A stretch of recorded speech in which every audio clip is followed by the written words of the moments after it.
Hi,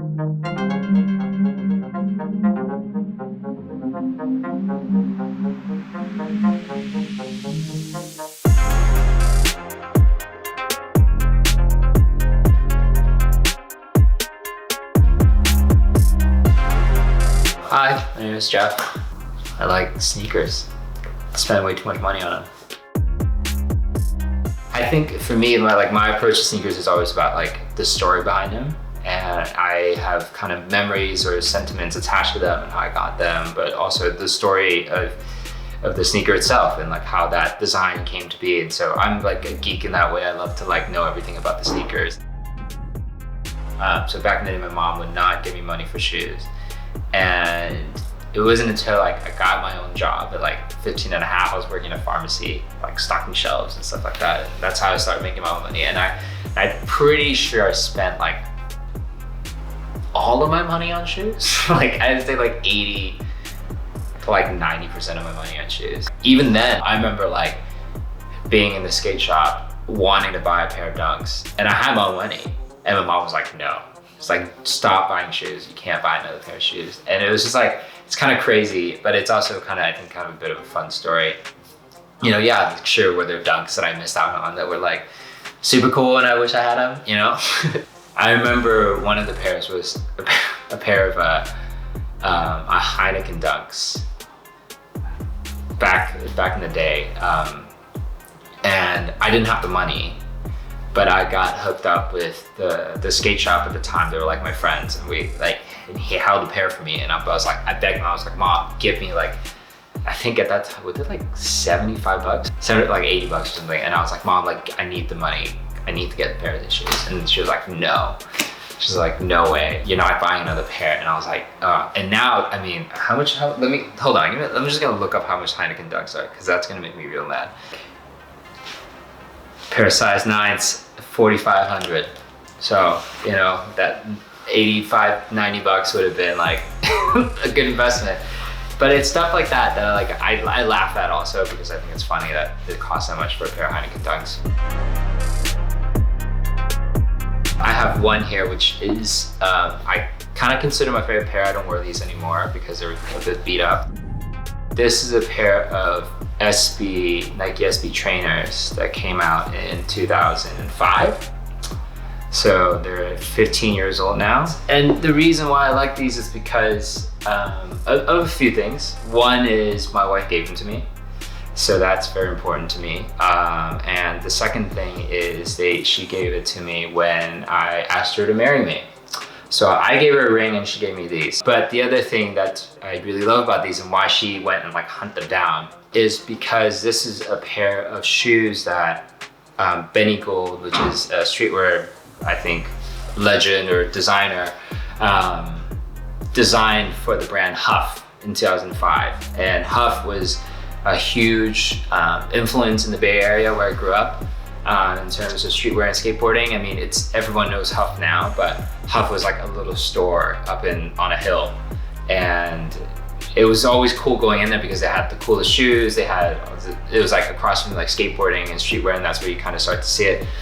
And so yeah, Benny Gold designed these, and they're made for like San Francisco. It's like has the SF here.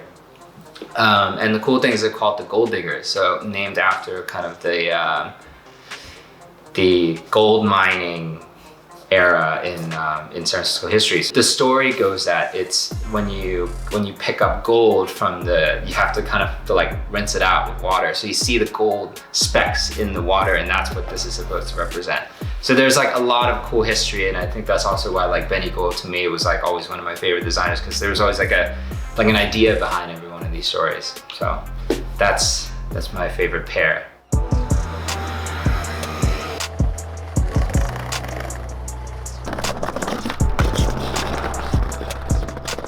I think the trend of sneakers getting more expensive was a bit inevitable. It was gonna happen, I think, even when I was getting into sneakers and buying and selling. I didn't like flip sneakers a lot, but it did like start to get a bit more expensive as people knew that they could charge a little bit more for them. And that's always been around in terms of some of the shoes, even like the ones that I have in my collections, which I've bought through like forums back in the day, meeting some guy up in a parking lot, you know, they're charging you like a little bit more for it.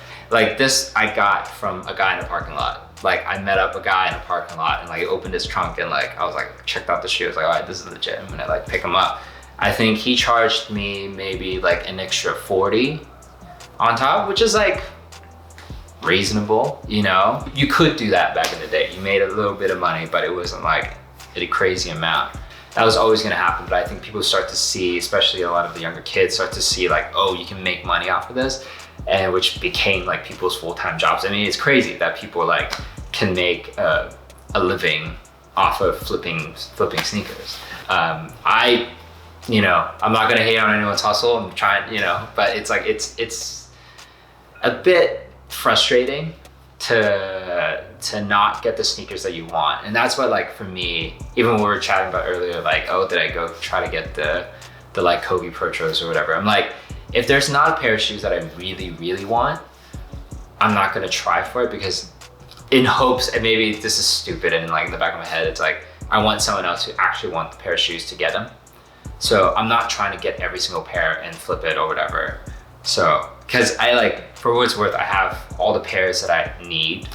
You know, you really need like one pair of shoes, but I have all the pairs that I want.